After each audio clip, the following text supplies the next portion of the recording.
Chapter 20. William Miller's Dream. I dreamed that God, by an unseen hand, sent me a curiously wrought casket, about 10 inches long by 6 square, made of ebony and pearls curiously inlaid. To the casket there was a key attached. I immediately took the key and opened the casket, when, to my wonder and surprise, I found it filled with all sorts and sizes of jewels, diamonds, precious stones, and gold and silver coin of every dimension and value, beautifully arranged in their several places in the casket. And thus arranged, they reflected a light and glory equaled only by the sun. I thought it was not my duty to enjoy this wonderful sight alone, although my heart was overjoyed at the brilliancy, beauty, and the value of its contents.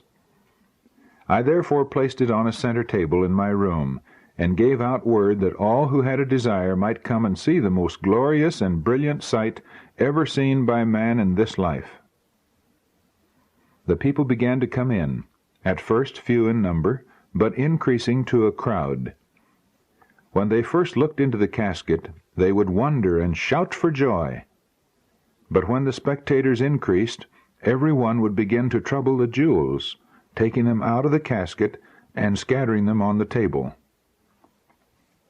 I began to think that the owner would require the casket and the jewels again at my hand, and if I suffered them to be scattered, I could never place them in their places in the casket again as before, and felt I should never be able to meet the accountability, for it would be immense. I then began to plead with the people not to handle them, nor take them out of the casket. But the more I pleaded, the more they scattered. And now they seemed to scatter them all over the room, on the floor, and on every piece of furniture in the room.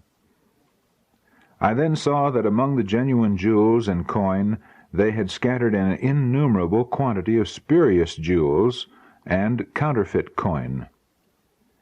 I was highly incensed at their base conduct and ingratitude, and reproved and reproached them for it. But the more I reproved, the more they scattered the spurious jewels and false coin among the genuine. I then became vexed in my physical soul and began to use physical force to push them out of the room. But while I was pushing out one, 3 more would enter, and bring in dirt and shavings and sand and all manner of rubbish, until they covered every one of the true jewels, diamonds, and coins, which were all excluded from sight. They also tore in pieces my casket, and scattered it among the rubbish. I thought no man regarded my sorrow or my anger. I became wholly discouraged and disheartened, and sat down and wept. While I was thus weeping and mourning for my great loss and accountability, I remembered God, and earnestly prayed that He would send me help. Immediately the door opened, and a man entered the room, when the people all left it.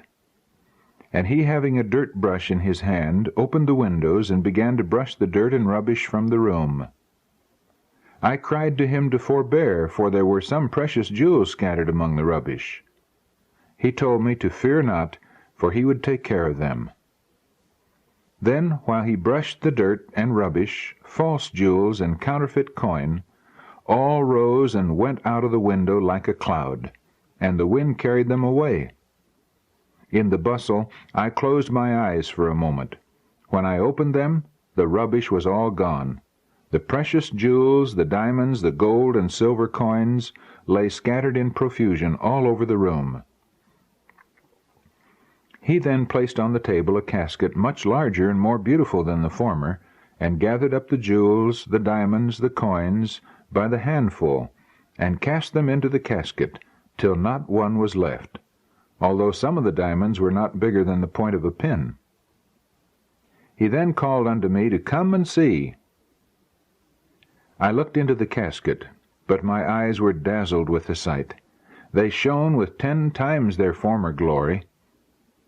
I thought they had been scoured in the sand by the feet of those wicked persons who had scattered and trod them in the dust.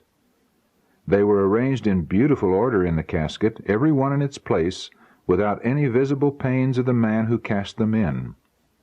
I shouted with very joy, and that shout awoke me.